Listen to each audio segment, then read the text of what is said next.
నమస్కారం Shilpa TV news కి స్వాగతం. ముందుగా ముఖ్యాంశాలు. అందరూ ప్రభుత్వ పాఠశాలలో చేరేలా ప్రోత్సహించండి అధికారులు, మండల నియోజకవర్గ స్పెషల్ అధికారులను ఆదేశించిన జిల్లా కలెక్టర్. గుడ్ ఫ్రైడే సందర్భంగా అన్ని క్రైస్తవ ఆలయాల్లో క్రీస్తు శిల్వ శ్రమల ధ్యానంలో భక్తి శ్రద్ధలతో పాల్గొన్న క్రైస్తవ విశ్వాసులు. వక్సవరణ చట్టం పూర్తిగా రద్దు అయ్యేంత వరకు ముస్లిం సమాజం పోరాడాలని పిలుపునిచ్చిన వైఎస్ఆర్సీపీ మైనారిటీ నేతలు. మహిళలు మరియు పిల్లల రక్షణకు కృషి చేస్తామని పేర్కొన్న మహిళా police station CI Gautami. Traitha సిద్ధాంతం తెలుగు క్యాలెండర్ ఆవిష్కరణ. సిద్ధేశ్వరం అలుగు 9వ ప్రజా శంకుస్థాపన వార్షికోత్సవం విజయవంతం చేయాలని పిలుపునిచ్చిన దశరథ రామిరెడ్డి. నల్లమల్ల అడవుల్లో కానిస్టేబుల్ ఫరూక్ దారుణ హత్య.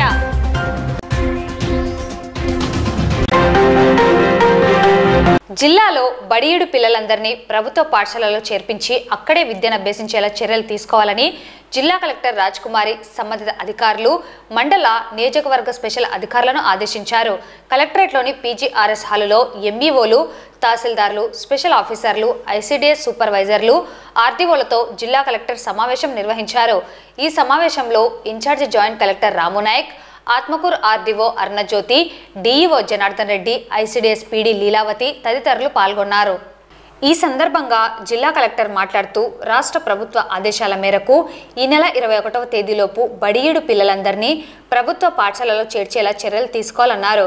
ప్రస్తుత విద్యా సంవత్సరాన్ని దృష్టిలో ఉంచుకొని రాష్ట్ర ప్రభుత్వం జీవోఎంఎస్ 117 సవరణలు చేస్తూ ప్రజాప్రతినిధులు, పేరెంట్స్ కమిటీతో చర్చలు జరిపి ఎవ్వరికీ ఇబ్బంది లేకుండా తీర్చిదిద్దడం జరిగిందన్నారు. 1వ తరగతిలో చేరాలనుకున్న అంగన్వాడీ పిల్లలను గుర్తించి చేర్చేలా స్పెషల్ ఆఫీసర్లు, తహసీల్దార్లు, ఎంఈఓలు చర్యలు తీసుకోవాలన్నారు. అదేవిధంగా మిగతా పిల్లలను కూడా ప్రభుత్వ పాఠశాలలో చేర్చేలా చర్యలు తీసుకోవాలన్నారు. ప్రభుత్వ పాఠశాలల్లో ఎటువంటి విద్యను అందిస్తున్నాం, వారికి అందించే భోజన సదుపాయం, వారికి కల్పించే భద్రతా ప్రమాణాలపై పిల్లల తల్లిదండ్రులతో ఉపాధ్యాయులు మాట్లాడి పిల్లలు అందరూ ప్రభుత్వ పాఠశాలలో చేరేలా చర్యలు తీసుకోవాలన్నారు. ఏప్రిల్ 8వ తేదీ నుండి 22వ తేదీ వరకు పోషణ్ పాక్వాడ ఉత్సవాలు నిర్వహిస్తున్నామని తెలిపారు. ఎక్కడ మనం ఏ విషయంలో మనము సరిగ్గా చేయలేకపోయాము ఏంటి అన్నది గ్యాప్ అనాలిసిస్ అనేది చేసుకోవాలి. అది ఫస్ట్ ఇష్యూ. సెకండ్, నేను జాయిన్ అయిన వెంటనే నాకు ప్రతి డిపార్ట్మెంట్కి రివ్యూ చేసినప్పుడు, ఎడ్యుకేషన్ డిపార్ట్మెంట్ రివ్యూ చేసినప్పుడు నాకు ఒక నోట్ ఇచ్చారు. ఆ నోట్లో ఏమి ఇచ్చారంటే జిల్లాలో 1957 స్కూల్స్ ఉన్నాయి, అందులో గవర్నమెంట్ స్కూల్స్ 1399, అంటే కొన్ని దగ్గర 2000 స్కూల్స్, గవర్నమెంట్ 1400, ప్రైవేటు 600 అనుకున్నాం. సో టోటల్గా 3,22,000 మంది పిల్లలు చదువుతూ ఉన్నారు. అందులో గవర్నమెంట్ స్కూల్లో 1,32,000 మంది చదువుతున్నారు అని చెప్పారు. 3,22,000 మంది పిల్లల్లో గవర్నమెంట్ స్కూల్లో 1,39,000, 1,40,000, అంటే దగ్గర 3,22,000లో 1,40,000 పోతే 1,80,000 మంది పిల్లలు. అంటే 1,400 స్కూల్లో 1,40,000 పిల్లలు చదువుతూ ఉంటే జస్ట్ 555 స్కూల్స్ లో 1,82,000 మంది పిల్లలు చదువుతూ ఉన్నారు. చూడండి ఎక్కడ మనము వెనుకబడి ఉన్నాము అన్నది మనం ఆలోచించాలి. మన దగ్గర హైలీ క్వాలిఫైడ్, మనము మన డిస్ట్రిక్ట్ ఆఫీసర్స్ అందరికీ నేను జీడిపి, జీడిఏ అంటే ఏంటి, గ్రోత్ రేట్ అంటే ఏంటి ఒక క్లాస్ చెప్పించాను. మన మోడల్ స్కూల్ టీచర్స్ వాళ్ళు PhD in ఎకనామిక్స్ ఇద్దరు మన స్కూల్ టీచర్స్ వచ్చి మన డిస్ట్రిక్ట్ ఆఫీసర్స్ పాఠాలు చెప్పారు. సో అంత హైలీ ఎడ్యుకేటెడ్ ఉంది, అంత ఎక్స్పీరియన్స్ ఉంది. ఎందుకు మనము మన గవర్నమెంట్ స్కూల్స్ చదివిన పిల్లలు అంత వెల్ సెటిల్డ్ అయ్యి ఉంది, కెరీర్లో చూడండి వాళ్ళ గ్రోత్ ఎలా ఉంటుంది, వాళ్ళ ఓరియంటేషన్ ఎలా ఉంటుంది, పబ్లిక్తో డీల్ చేసే విధానం ఎలా ఉంటుంది, సొసైటీతో డీల్ చేసే విధానం ఎలా ఉంటుంది, అందులో హాస్టల్లో కలిగిన పిల్లలు ఎంత చక్కగా, ఎంత స్తబ్దాలుగా ఉంటారు. ఇవన్నీ ఎందుకు మనం ముందుకు తీసుకెళ్ళలేకపోతున్నాం అన్నది ఆలోచన. దట్స్ ఈ వర్క్షాప్ రీజన్ కూడా అదే. ఖచ్చితంగా మన గవర్నమెంట్ స్కూల్స్ లో రాష్ట్ర ప్రభుత్వం ఇస్తున్న ఫెసిలిటీస్ ఏంటి, టీచర్స్ ఏ విధంగా మనము ఓరియంట్ చేశాము, పిల్లలకి ఏ విధంగా చదువు చెప్దాం అనుకుంటున్నాము, వాళ్ళ భవిష్యత్తును ఏ విధంగా తీర్చిదిద్దాలనుకుంటున్నాము అన్నది ముందుగానే ఆ టీచర్స్కి ముందు పేరెంట్స్ కాన్ఫిడెన్స్ అనేది ఖచ్చితంగా క్రియేట్ చేయగలగాలి. చేసినప్పుడు వస్తారు, మన దగ్గర కాకుండా ఎక్కడికి వెళ్ళారు. కారణం ఇక్కడ రూపాయి ఫీ ఉండదు, భోజనం మనమే పెడతాం, అన్ని వస్తువులు మనమే ఇస్తాం. బట్ అక్కడ విపరీతమైన ఫీజు, పుస్తకాల బరువు, ట్రాన్స్పోర్టేషన్, భద్రత అన్ని ఆలోచించాలి ఆ తల్లిదండ్రులు. ఈ విషయాన్ని మీరు పేరెంట్స్ కి ఏ విధంగా తీసుకువెళ్తారు అన్నది మీ అందరిపైన బాధ్యత పెడుతూ ఉన్నారు. మంచిగా కోఆర్డినేట్ ఇవ్వండి. ఖచ్చితంగా మనం మన స్కూల్స్ యొక్క స్ట్రెంత్ ని మనం ప్రమోట్ చేయడానికి ఇది ఒక మంచి అవకాశం. పేరెంట్స్ తో మాట్లాడండి, ఏదైనా మాట్లాడితేనే పరిష్కారం వస్తుంది. పేరెంట్స్ తో మాట్లాడండి, వాళ్ళ ఇంటికి వెళ్ళండి, వాళ్ళతో కొంత టైం స్పెండ్ చేయండి. This is the activity you are all going to do on Saturday along with సాసా. గుడ్ ఫ్రైడే పర్వదినాన నంద్యాల పట్టణంలోని అన్ని క్రైస్తవ ఆలయాలలో క్రైస్తవ విశ్వాసులు క్రీస్తు శిల్వపై పలికిన 7 మాటల శ్రమల ధ్యానంలో భక్తి శ్రద్ధలతో పాల్గొన్నారు. యేసుక్రీస్తు నాడు శిల్వ వేయబడి మృతినందు వరకు ఆయన పలికిన 7 మాటల ధ్యానంలో భాగంగా, తండ్రి వీరేం చేయుచున్నారో వీరెరుగరు గనుక వీరిని క్షమించుము, నేడు నీవు నాతో కూడా పరదేశులో ఉందువు, అమ్మా ఇదిగో నీ కుమారుడు, శిష్యునితో ఇదిగో నీ తల్లి, నా దేవా నన్నెందుకు చేయి విడిచితివి, నేను దప్పికొనుచున్నాను, సమాప్తమైనది, తండ్రి నీ చేతికి నా ఆత్మను అప్పగించుచున్నాను అన్న మాటలను ధ్యానించడం జరిగింది.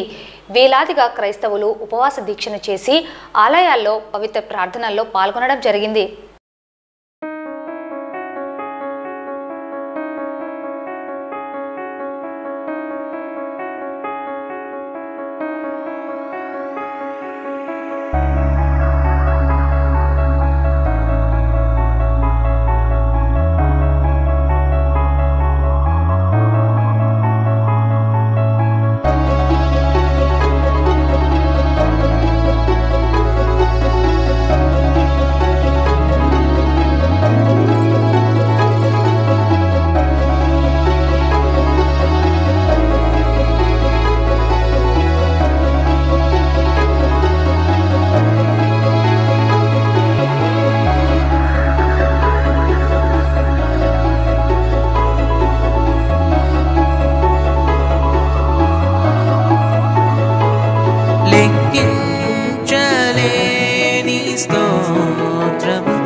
మేలకై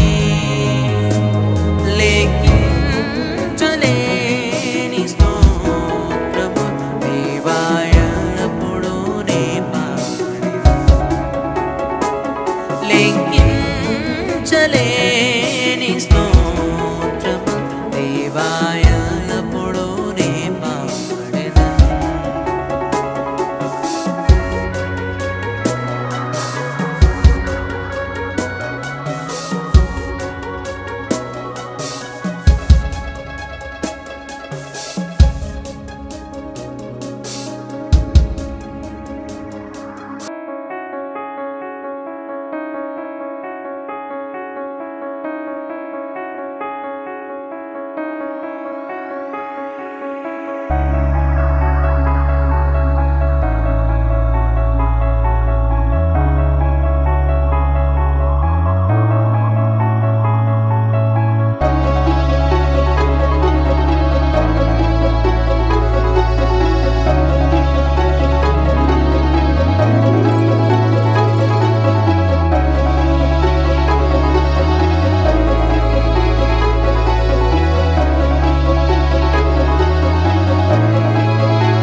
లెక్కించలేని స్తోత్రము దేవా ఎల్లప్పుడూ నే పాడెదను. లెక్కించలేని స్తోత్రము దేవా ఎల్లప్పుడూ నే పాడెదను. ఇంతవరకు నా బ్రతుకులో నీవు చేసిన మేలకై ఇంతవరకు నా బ్రతుకులో నీవు చేసిన మేలకై లెక్కించలేని స్తోత్రము దేవా ఎల్లప్పుడూ నే పాడెదను. లెక్కించలేని స్తోత్రము దేవా ఎల్లప్పుడూ నే పాడెదను.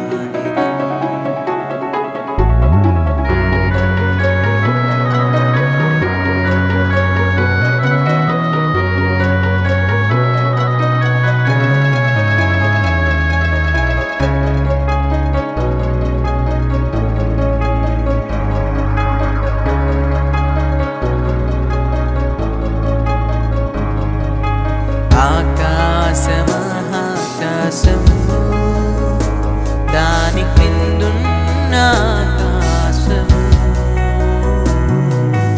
ఆకాశమహాకాశము.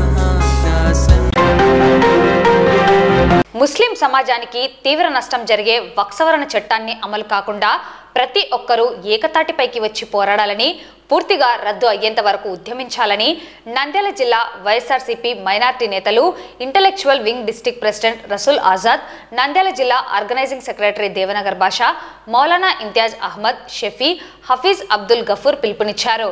ఈ మేరకు స్థానిక మాజీ ఎమ్మెల్యే కార్యాలయంలో మీడియా సమావేశం నిర్వహించి వక్సవరణ బిల్లుపై వ్యాఖ్యానించారు. ఈ సందర్భంగా మౌలానా ఇంతియాజ్ అహ్మద్, రసూల్ ఆజాద్, దేవనగర్ బాషా మాట్లాడుతూ బీజేపీ ప్రభుత్వం కేంద్రంలోని ఉభయ సభలలో ముస్లిం సమాజానికి తీవ్ర నష్టం కలిగించేలా వక్సవరణ బిల్లు ప్రవేశపెడితే అందుకు మద్దతుగా టీడీపీ కూటమి ప్రభుత్వ రాష్ట్ర ముఖ్యమంత్రి చంద్రబాబు నాయుడు మద్దతు పలకడం ముస్లిం సమాజానికి తీరని ద్రోహం చేయడమన్నారు. ముస్లింల ఓట్లతో అధికారం చేపట్టిన చంద్రబాబు నాయుడు తమను మోసం చేశారని, ముస్లింల శ్రేయస్సు కొరకు అల్లా పేరున దాతలు ఇచ్చిన భూములను కొల్లగొట్టేందుకు, నల్ల చట్టాలను అమలు చేసేందుకు కుట్రలు పన్నుతున్నారని, ఇది అన్యాయం అన్నారు. వైఎస్ఆర్సీపీ అధ్యక్షుడు, మాజీ ముఖ్యమంత్రి వక్సవరణ బిల్లుకు వ్యతిరేకంగా తమ నేతలు 2 సభలలో వ్యతిరేక ఓటు వేశారని వారికి ప్రత్యేక ధన్యవాదాలు తెలిపారు. వక్సవరణ బిల్లును రద్దు చేయాలని ముస్లింలకు మద్దతుగా వైఎస్ఆర్సీపీ ఆధ్వర్యంలో నంద్యాలలో మాజీ ఎమ్మెల్యే శిల్పా రవిచంద్ర కిషోర్ రెడ్డి నాయకత్వంలో గాంధీ చౌక్ నందు మహాధర్నా నిర్వహించి అన్ని పార్టీల మద్దతుతో నిర్వహించారని పేర్కొన్నారు. ముస్లిం అయి ఉండి కూడా మౌలానా ముస్తాక్ అహ్మద్ ముస్లింలకు నష్టం కలుగుతుంటే వక్ఫ్ సవరణ బిల్లుకు వ్యతిరేకించకుండా మద్దతు పలకడం దారుణంగా ఉందన్నారు. నాడు లౌకిక రాజ్యాంగ పరిరక్షణ వేదిక అని అనేక సభలను నిర్వహించారని, నేడు అటువంటి ధైర్యం ముస్లింలకు ఇవ్వకపోగా నేడు ఆయన టీడీపీ రాజ్యాంగ పరిరక్షణ వేదికకు మద్దతు పలకడం సబబుగా లేదన్నారు. లక్షలాది ఎకరాలను కొల్లగొట్టేందుకు మోడీ చేస్తున్న కుట్రలను ముస్లిం సమాజం ఏకతాటిపైకి వచ్చి త్రిప్పి కొట్టాలని, ఉద్యమాన్ని మరింత ఉధృతం చేయాలని, వక్ఫ్ సవరణ బిల్లు రద్దు చేసేంత వరకు పోరాడాలని కోరారు. అందరికీ తెలిసిన విషయమే, మరి ముఖ్యంగా ముస్లిం సోదరులకు తెలిసిన విషయం ఏమిటంటే వక్ఫ్ ఆస్తి అనేది అల్లాహ్ యొక్క సామాగ్రి. వక్ఫ్ అనే భూమి ముస్లింలకే చెల్లుతుంది. వక్ఫ్ అంటే అల్లా రాస్తాలో దానం చేసే వస్తువు. మన పూర్వీకులు, మన పెద్దలు మన మదర్సాల కోసం, మన మసీదుల కోసం, మసీదు మాన్యంగా, దర్గా మాన్యంగా మన పూర్వీకులు ముస్లింల కోసం ఈ వక్ఫ్ భూమిని మనకు కేటాయించినారు. ఎందుకంటే ఒక్కసారి మేము అల్లా రాస్తాలో దానం చేసినామంటే అది అల్లాది అయిపోతుంది. ఆ వక్ఫ్ ఆస్తులు అల్లా యొక్క ఆస్తులు. అంటే ఎవరైతే దానం చేసినారో వాళ్ళకే హక్కు లేనప్పుడు ఈ బీజేపీ గవర్నమెంట్ ఏ విధంగా అల్లా యొక్క భూమిని, వక్ఫ్ భూమిని, ముస్లిం యొక్క సామాగ్రిని ఏ విధంగా ఇతర మతస్థులని దీంట్లో ఈ కమిటీలో చేర్పించి మన యొక్క భూములు లాక్కోవడానికి వక్ఫ్ సవరణ చట్టం తీసుకురావడం ఎంతవరకు కరెక్ట్ అని నేను అడుగుతున్నాను. సుప్రీంకోర్టు స్టే ఇచ్చింది, ఇతర మతస్థులని దీనిలో యాడ్ చేయకూడదు, తప్పు అని. మీరు ఏ విధంగా ముస్లింలను ఛాతి పొడుస్తున్నారు? నేను అడగదలుచుకుంటున్న చంద్రబాబు నాయుడు గారిని, మీరేమో రాజ్యసభలో, పార్లమెంటులో మోడీ గారితో, అమిత్ షా గారితో కలిసి ముస్లింల యొక్క భూముల్ని, వక్ఫ్ భూముల్ని తీసుకొని మళ్ళా మన దగ్గరకి ఇఫ్తార్ విందులో వచ్చి చెప్తున్నారు, నేను మీకు అండగా ఉంటాను, ఎటువంటి హాని కలగనివ్వను. ఇవి బూటకపు మాటలు తప్ప ఇంకొకటి ఏమి లేదని నేను గట్టిగా చెబుతున్నాను. నారా లోకేష్ బాబు గారిని నాదొక విన్నపం, ఈరోజు మీరు రెడ్ బుక్ తీసుకొని తిరుగుతున్నారు. మీరు దాంట్లో ఏం రాసుకున్నారో, ఎవరి పెన్ను రాసుకున్నారో అది మీకే తెలుసు. కానీ రెడ్ బుక్ తీసుకొని మీరు తిరుగుతున్నారు కదా, ఇప్పుడు వక్ఫ్ సవరణ చట్టం బిల్లు నడుస్తుంది. మీ తండ్రి గారు పూర్తి మద్దతు వక్ఫ్ సవరణ చట్టం బిల్లును మద్దతు ఇచ్చినారు. ఇటువంటప్పుడు మీరు పట్టుకోవాల్సింది రెడ్ బుక్ కాదు, రాజ్యాంగం బుక్. మీరు రాజ్యాంగం బుక్ పట్టుకొని ఆర్టికల్స్ మొత్తం చదివి ముస్లింలకు మీరు మద్దతుగా ఉండాల్సిన అవసరం ఇప్పుడు ఎంతైనా ఉండేది. కానీ మీరు రాజ్యాంగం బుక్ను ఇడిసిపెట్టి రెడ్ బుక్ పట్టుకొని ఎవరిని జైల్లో వేయాలా, ఎవరిని మభ్య పెట్టాలా, దీని వెనుక మీరు తిరుగుతున్నారు. కానీ రాజ్యాంగాన్ని కాపాడడానికి ఒక్క అడుగు కూడా మీరు ముందుకు వేయడం లేదు. ఈ రోజు ప్రతి పిల్లడు అడుగుతున్నాడు, అమ్మా మాకు అమ్మ ఒడి పడిందా అని. అమ్మ చెబుతుంది, కొడుక అమ్మ ఒడి లేదు, తల్లికి వందనం ఇస్తారంటావా అని. అంటే పిల్లవాడు అంటాడు, అమ్మ ఒడి ఏమైపోయింది? తల్లి అంటాది, అది జగనన్న ఉంటేనే మనకు వచ్చేది, ఇప్పుడు తల్లికి వందనం అంట, వస్తాదో రాదో, ఖజానా ఖాళీ ఉందని మైకులో చెప్తున్నాడు చంద్రబాబు నాయుడు గారు. అంటే మీరు ఖజానా ఖాళీ ఉంది అని ప్రజలకు చెప్పి మన ఒక భూముల ద్వారా ఆ ఖజానా నింపాలని అనుకుంటున్నారా? ఆ ఖజానా నింపడానికి కోసం ముస్లింల భూమిని మీకు దొరికినాయా? మరి గట్టిగా నేను ఈ మాట ఆలోచించుకుంటున్నాను. జగన్మోహన్ రెడ్డి గారు ఈ రోజుల్లో ప్రజల్లో పోతుంటే ప్రజలు బ్రహ్మరథం పడుతున్నారు, మీకు చీ కొడుతున్నారు. మౌలానా ముస్తాక్ అహ్మద్ గారు ఈ వక్ఫ్ బిల్ కాకముందు ప్రతి ఒక్క మాటల్లో ప్రతి ఒక్కరు అనుకున్నారు, ఒకవేళ ఈ బిల్ పాస్ అయితే, వక్ఫ్ సవరణ చట్టం బిల్లు పాస్ అయితే మౌలానా ముస్తాక్ అహ్మద్ గారు తన పదవిని రాజీనామా చేసి ప్రజల్లోకి వస్తారు అని ప్రతి ఒక్క ముస్లిం సోదరులు అనుకున్నారు. ప్రజలు అనుకున్నారు, మీరు భారతదేశం మీద ఎంతో ప్రేమ చూపిస్తున్నారు, ముస్లింల తరపున ఎంతో ప్రేమ చూపిస్తున్నారు, ఇటువంటి లీడర్ మనకు కావాలా అని ప్రజలు అనుకున్నారు. ఇప్పుడు ఈ వక్ఫ్ సవరణ చట్టం బిల్లు పాస్ అయినాక కూడా ముస్లిం సోదరులు అనుకున్నారు మీరు మీ యొక్క పదవిని రాజీనామా చేసి మీరు బయటికి వస్తారని. మీరు బయటికి వచ్చి ఉంటే ఎంత బాగుండేది. ఆ పని మీరు చేయలేదే. ఆ రోజు మీరు నడిపినది లౌకిక రాజ్యాంగ పరిరక్షణ వేదికనా లేకుంటే టీడీపీ రాజ్యాంగ పరిరక్షణ వేదికనా? ఒకసారి మీరు చూసుకోండి. కానీ జగన్మోహన్ రెడ్డి గురించి, వైఎస్ఆర్సీపీ పార్టీ గురించి, ఈ వక్ఫ్ సవరణ చట్టం గురించి మద్దతు ఇచ్చినామని అవాకులు చెవాకులు మాట్లాడడం మీకు ఇది కరెక్ట్ కాదు. ఈ రోజు వైఎస్ఆర్సీపీ మాజీ ఎమ్మెల్యే శిల్పా రవిచంద్ర కిషోర్ రెడ్డి గారు 2 రోజుల క్రితం గాంధీ చౌక్ లో ధర్నా చేసినారు. ముస్లింలకు మద్దతుగా వైఎస్ఆర్సీపీ పార్టీ శిల్పా రవిచంద్ర కిషోర్ రెడ్డి గారు ఈ వక్ఫ్ సవరణ చట్టం ఏదైతే ఉందో దాన్ని తిరస్కరించాలా, రద్దు చేయాలా అని ఇతర పార్టీలని కలుపుకొని ఎస్డిపి అయినా సరే, ఐయుఎంఎల్ అయినా సరే, కాంగ్రెస్ అయినా సరే ప్రతి ఒక్కరిని కలుపుకొని ఎంతో వేలాది మంది తరలి వచ్చి ఒక సభను విజయవంతం చేసినారు. ఆ దమ్ము ధైర్యం మౌలానా ముష్తాక్ అహ్మద్ గారు మీకు ఉందా? నంద్యాలలో అటువంటి సభ మీరు ఏర్పాటు చేయగలరా? చేయలేరు. ఎందుకు? ప్రజలు చీకొడతారు. చంద్రబాబు నాయుడు గారిని ఒక్కటి విన్నవిస్తున్నాను. మేము మా ఒక్క నిరసన, మా ఒక్క ధర్నా రోడ్డు మీదకు వచ్చి పిల్ల పాపల్ని ఇరిసిపెట్టి ర్యాలీలు చేసుకుంటూ ధర్నాలు చేసుకుంటూ వస్తున్నాము. గుర్తు పెట్టుకోండి, రాబోయే రోజుల్లో మా ఒక్క నిరసన, మా ఒక్క ధర్నా ర్యాలీ ధర్నా విధంగా కాదు, మా ఒక్క నిరసన ఓటు ద్వారా తెలియజేస్తామని గట్టిగా చెబుతున్నాను.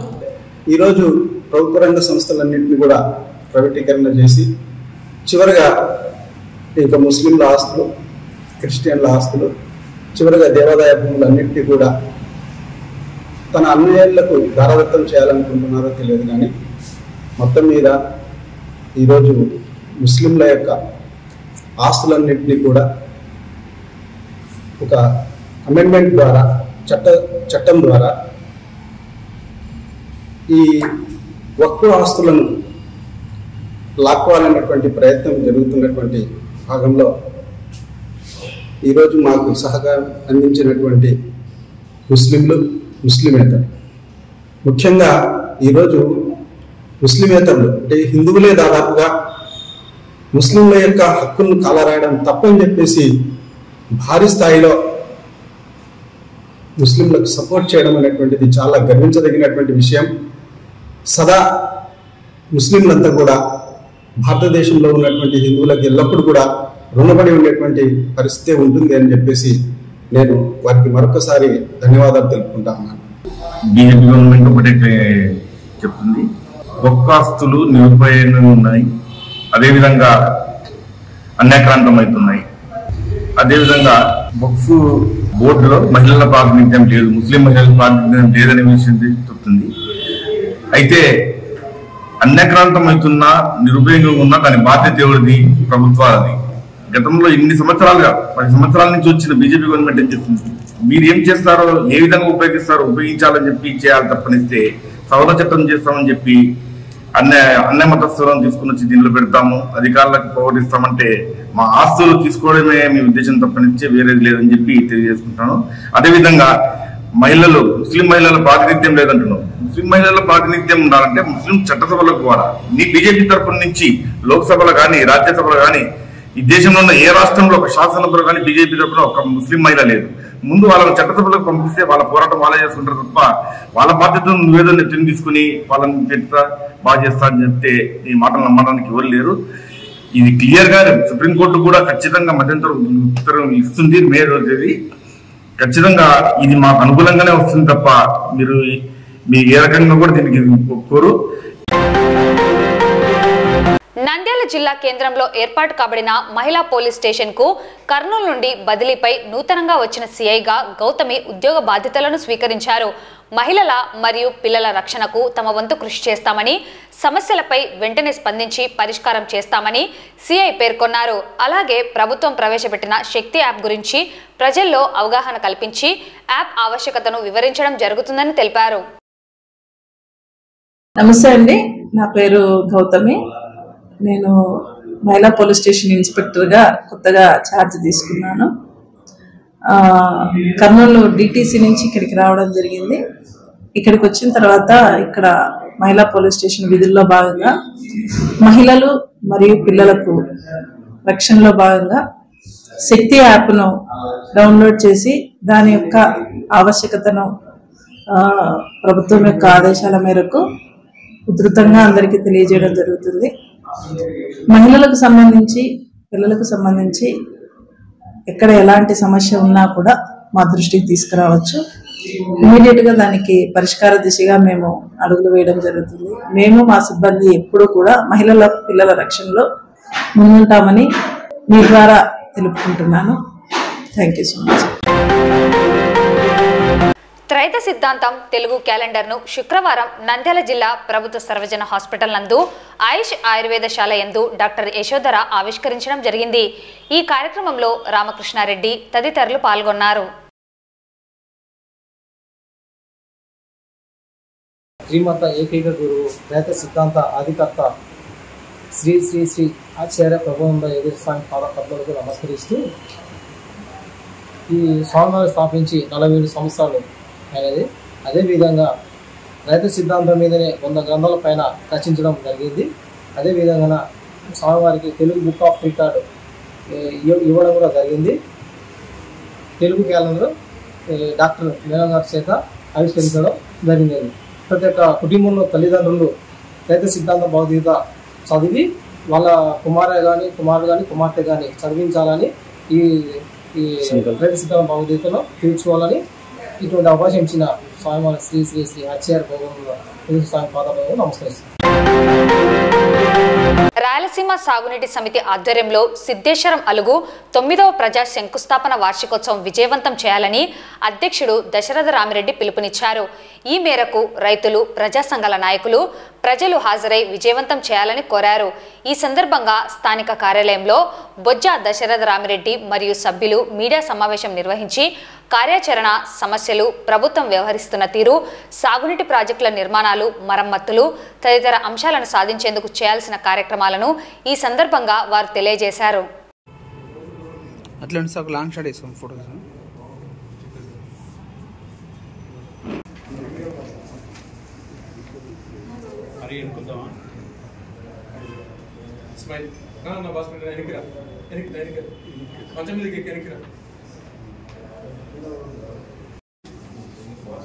జై రాయలసీమ, జై రాయలసీమ, జై రాయలసీమ, జై రాయలసీమ, జై రాయలసీమ, జై రాయలసీమ, జై రాయలసీమ, జై రాయలసీమ. చలో సిద్ధేశ్వరం, చలో సిద్ధేశ్వరం, చలో సిద్ధేశ్వరం, చలో.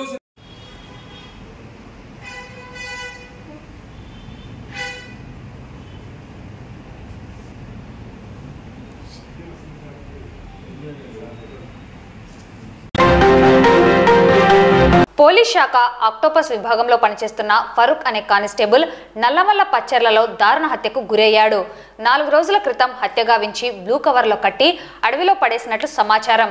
ఆళ్లగడ్డకు చెందిన ఫరూక్ స్వంత ఊరికి వచ్చేందుకు అధికారుల వద్ద 3 రోజులు సెలవు తీసుకోవడం జరిగిందని, సెలవులు పూర్తయిన తర్వాత విధులకు హాజరు కాకపోవడంతో అనుమానంతో పోలీసులు దర్యాప్తు చేయగా కానిస్టేబుల్ మృతదేహం నల్లమల్ల అడవుల్లో లభ్యమైంది.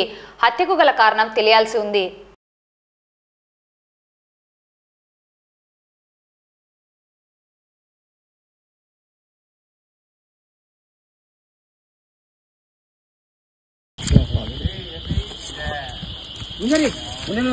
వాళ్ళు పైకి వచ్చి నాకు ఇల్లు దిగారు సార్. ఆడ స్థలం లేదు కదా సార్, పక్కన ఇక్కడ అట్ట గుంజు అట్టే గుంజు అట్లాగా సార్, అట్టే గుంజు ఎవరు దిగారు సార్. చాలా ఇబ్బంది ఉంటుంది.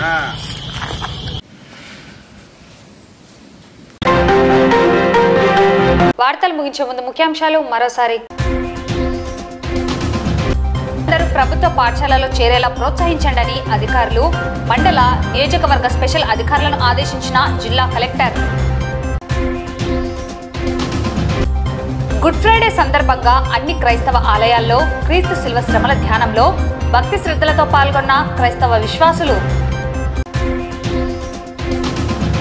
వక్ఫ్ సవరణ చట్టం పూర్తిగా రద్దు అయ్యేంత వరకు ముస్లిం సమాజం పోరాడాలని పిలుపునిచ్చిన వైఎస్ఆర్సీపీ మైనారిటీ నేతలు. మహిళలు మరియు పిల్లల రక్షణకు కృషి చేస్తామని పేర్కొన్న మహిళా police station CI Gautami. Traitha సిద్ధాంతం తెలుగు క్యాలెండర్ ఆవిష్కరణ. సిద్ధేశ్వరం అలుగు 9వ ప్రజా శంకుస్థాపన వార్షికోత్సవం విజయవంతం చేయాలని పిలుపునిచ్చిన దశరథ రామిరెడ్డి. నల్లమల్ల అడవుల్లో కానిస్టేబుల్ ఫరూక్ దారుణ హత్య. ఈ వార్తలు ఇంతటితో సమాప్తం. నమస్కారం.